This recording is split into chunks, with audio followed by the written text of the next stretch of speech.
to 100K. That is my mantra, all the way to 100K. Today, I'm going to share with you a little voiceover training math. I'm Bill DeWeese, voiceover talent, professional voiceover talent, meaning I do this for a living, and I have for about 18 years now. I've recorded over 10,000 paid voiceover projects. In addition to that, I'm a voiceover coach, a demo producer, author. My latest book, in case you're wondering, Get Paid Using Your Voice, link below in the description if you want to learn more about that. But today, on this Friday, I wanted to take a moment to talk about this channel, and why I'm doing it, and the math behind it, and where I want to go with it. So, and I know this is something I think that would matter to you guys, because you guys, this is a core group that are watching this live. You're here pretty much every day. My passion, I think, at the core of who I am, and I think it's important to really determine our core competencies and what, in addition to what we're good at, what really drives us. And teaching and mentoring has always been the thing for me. I didn't realize that earlier on in my life, but it's as time has gone by and I look back, being involved in broadcasting as a program director, where I hired and developed broadcast talent. I was a college professor for 14 years, taught communications to undergraduates, taught primarily marketing to graduate students. Then went into business consulting, where I worked with and helped coach business owners in creating more profitable businesses. And now here I am as a coach in voiceover training. And this channel was launched about 15 years ago, give or take, something like that. And we are at about 75,000 subscribers. And I want to go all the way to 100K. And is there vanity behind that? Maybe to some point. If I'm being perfectly honest, I guess it would feel great to get that 100,000 subscriber plaque. It'd be gratifying to know that the people that this is made for feel that there's value enough in it to subscribe. So yes, this is a plea for you to subscribe and to thumbs up for the videos you like, and to share these. Share them with people because there's some wonderful math that happens with this channel. Let me talk about that for just a second. With these over 1,300 videos, 75,000 subscribers, here's the math that happens. 3 things get subtracted when you are a part of this channel, when you watch the content, when you follow the direction. And that is, what's subtracted is time. Time is subtracted. In other words, it takes less time to get where you want to go in voiceover. Frustration is subtracted, and unneeded expense. Because once you're educated and knowledgeable, you begin to know how to strategically. Is there money involved in building a voiceover career? Absolutely. But you want to do it strategically and not mindlessly and foolishly and just spend money that you wish that you hadn't. You want to make sure that what you invest in terms of your energy, your time, and your financial resources are put to good work. But it not only subtracts those 3 things, which I think are 3 important really subtractions, but it adds another really big one, and that is profit.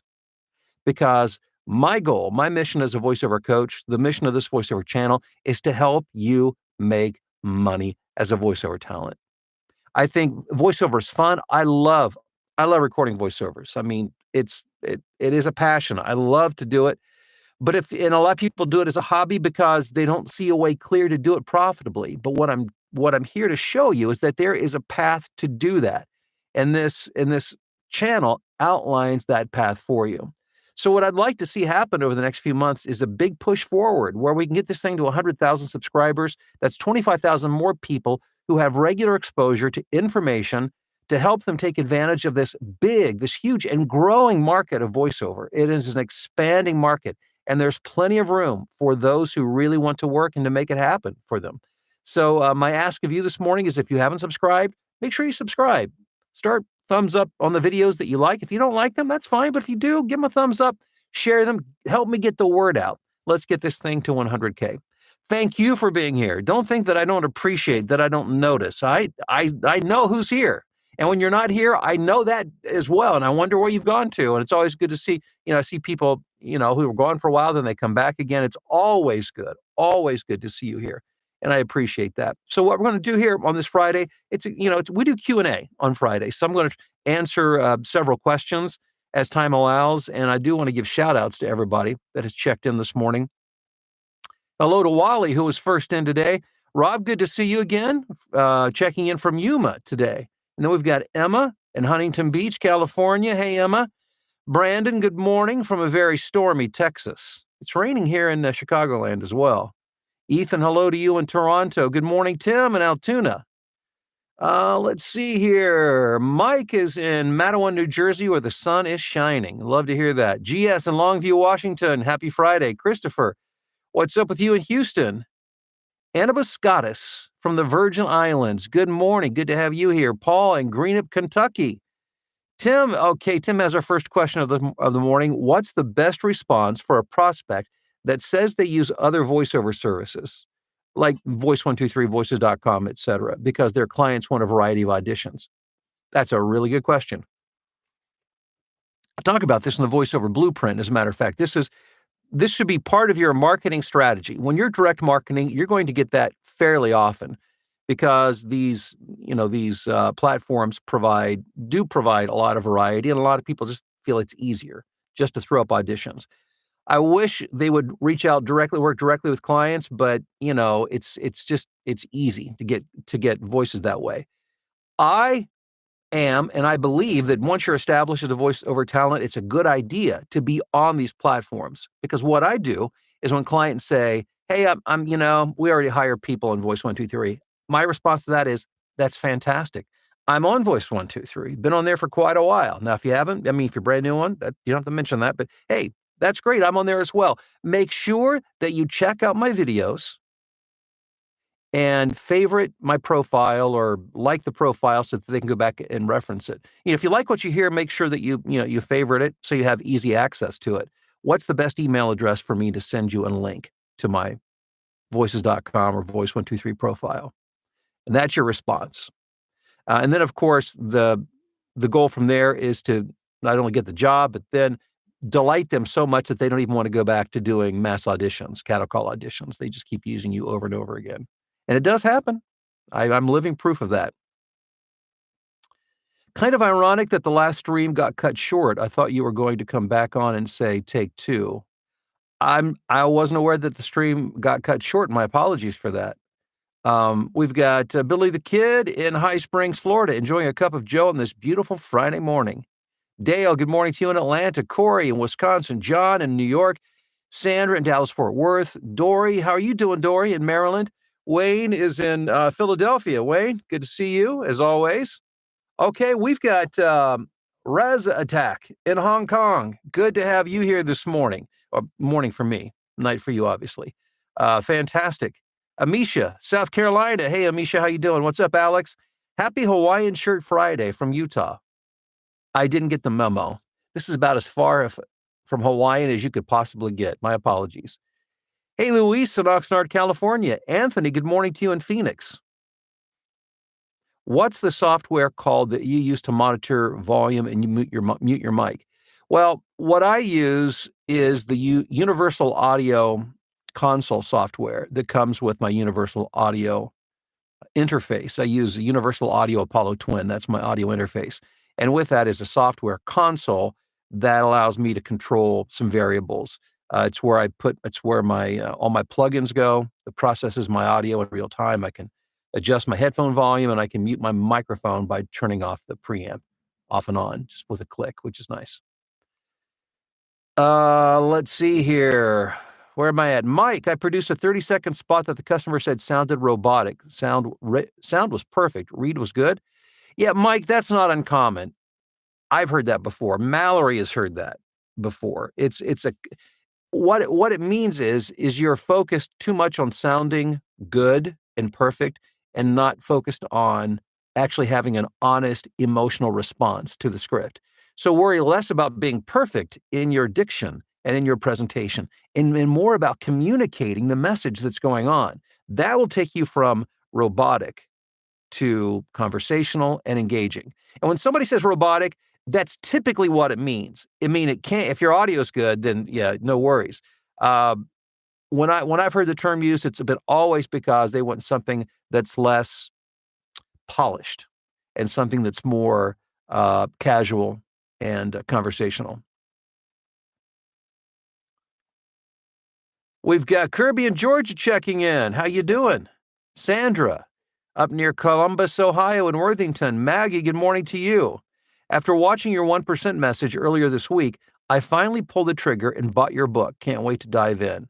Hashtag teeny weeny baby steps. Maggie, you know what? Any movement is good movement. Thank you for buying the book, and I think it's a really good first step. And it's an introduction into this whole voiceover world. So thanks for doing that. Hey, Mark, hello to you in Estes Park, Colorado. Rebecca, how are you doing in Michigan? Good to see you on. Melissa, and all my blueprinters. I always love seeing you blueprinters on. And the blueprint, my voiceover blueprint, is my comprehensive teaching, coaching, mentoring program that a good number of you guys are in. This is the free version. That's the paid version. That's the deep dive. And I'll link below in the description if you want more information about that. Melissa says, good morning from San Diego. Hello, Melissa. Aaron in Columbia, Missouri. Miss Johnny in Houston. Chris in Lakeville, Minnesota. Hey, Bob, what's up in Wadsworth, Ohio? Robert in Altoona says, thanks for all you do. Robert, thank you. Very kind. I appreciate that. Scotty says, thanks for dropping all the breadcrumbs along the VO pathway. And I'm glad you guys are there to pick them up before the birds get them. Because, you need to get the breadcrumbs while they're fresh. And you guys get it fresh because you're here live, and I appreciate that. We've got Tina in Sweden. Hey there, Tina. You're back for the second or third time in a row. I love that. Let's see here. Where? Oh, YouTube. YouTube doesn't like me to linger. They just keep moving the stream. Let me back up. We've got Bob in Brantford, Ontario. I send everyone that approach me for voiceover advice. I send them to you. Well, thank you, Bob. I do appreciate that so much. Good morning, HA in Missouri. Hell, Kirby says, what sites do you find the most work on? Most of my newer work comes from direct marketing, where I reach out. But I would say the bulk of my work over the years has come from Voice 123, has been the most productive for me. Not to say that other ones aren't good. I've gotten work on all kinds of platforms through all kinds of channels. But Voice 123 as a platform has been, for me, the most productive. It hasn't, I've got friends who are very successful who have found that voices.com have been most successful for them, or others. So just because it's been my experience doesn't mean it will be yours, but that has been my experience. Anna Biscottis in the Virgin Islands says, I forgot to subscribe, so I made sure to correct that because I love watching your videos, especially the ones about making demo reels. Thank you for that, and I will keep that in mind. Good morning to you, Keith in Washington. Would you be willing to treat us to one of your early recordings? Oh my. You know what? Let me see if I can. I don't know how far back I can find something. I've kept stuff on hard drives, but we've moved 4 times in the past 4 years. We've lived in 4 houses in the past 4 years, moved 3 times. And a lot of my stuff is boxed up. I don't know if I can find we'll have to see if I can find something. That would be interesting. It would be humbling for me, but it would maybe be interesting for you. Because sometimes I'll listen to some of that earlier stuff and I'll cringe, but yet I still built pretty quickly a 6-figure voiceover business. Just going to show you don't have to have it down perfectly to do well in voiceover. Gene in Dallas, Fort Worth, do you have any videos on using RX Standard 10 with Adobe Audition? I'm struggling with adding music to videos and demos.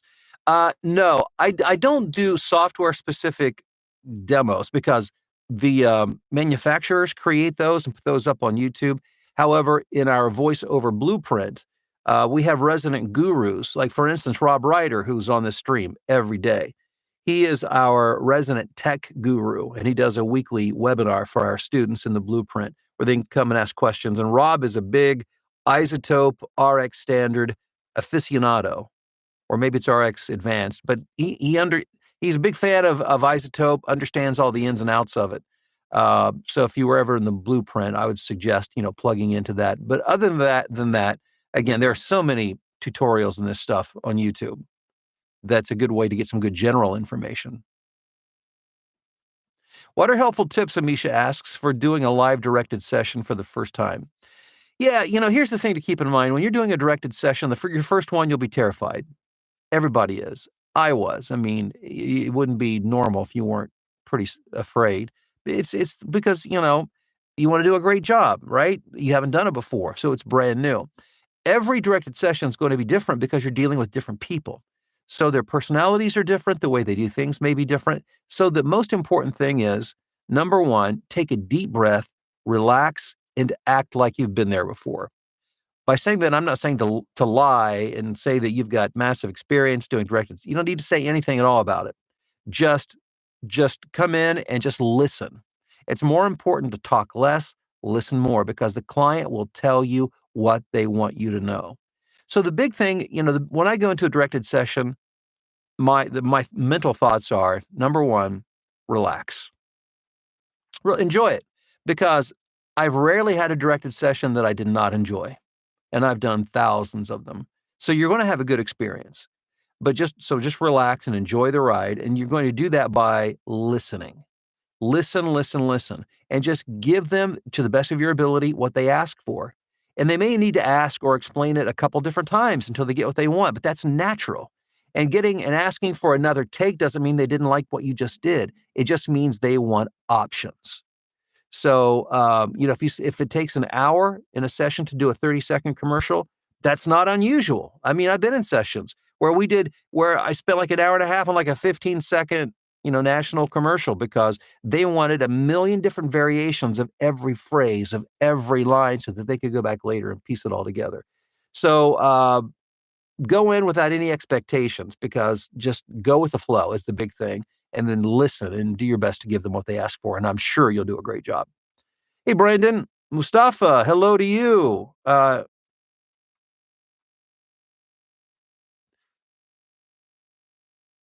If there's a voice I want to be casted for, but it's behind a support paywall, should I still go for it? You know, I would be a little leery of anything like behind a paywall. I'm not sure exactly. Like, for instance, if you're talking about pay to play platforms, you have to pay to really have any level of involvement. So I would say, if you're going to do that, make sure it's an established, credible entity that you're dealing with. Theo, what's up? Happy Friday to you in downtown Chicago. Darren in Rayford, North Carolina. I got the computer, just received my microphone and headphones. And next, downloading Audacity. VoiceOver Blueprint, let's go. Yes, indeed, Darren. Riley, good morning to you in Paris, Texas. Did you ever find it hard to find the time when you first got started? And this will be my last question this morning, because I got to get to work here in the studio.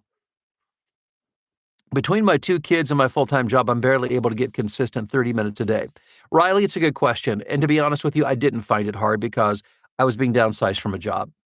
So I had all the time in the world. My kids were grown. At that point, I was 46 years old, I think, when I first started. So, my kids were grown, and I think the youngest might have been in high school at the time, but it didn't require a lot of the hands-on stuff that younger children did. So I spent like all my time. So that wasn't my issue, but I understand the issue.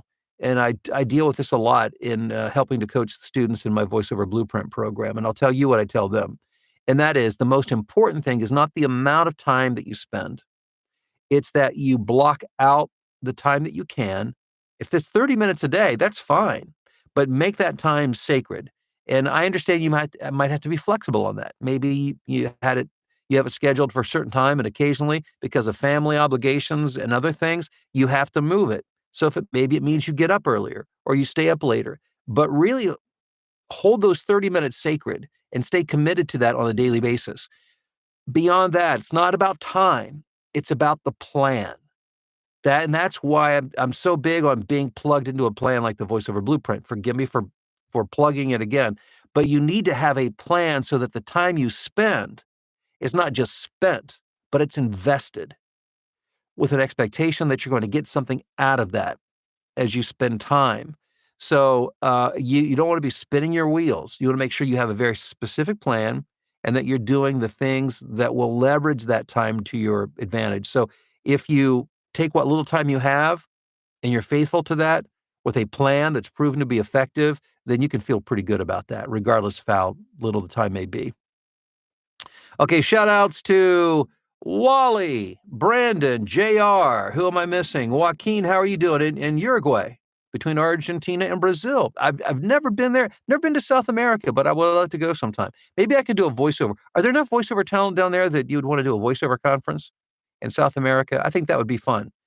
Jason, how are you doing in Nebraska? And okay, guys, that's going to wrap it up for me this morning. thank you for being here. Again, I appreciate it. Thanks for your help and helping go all the way to 100K.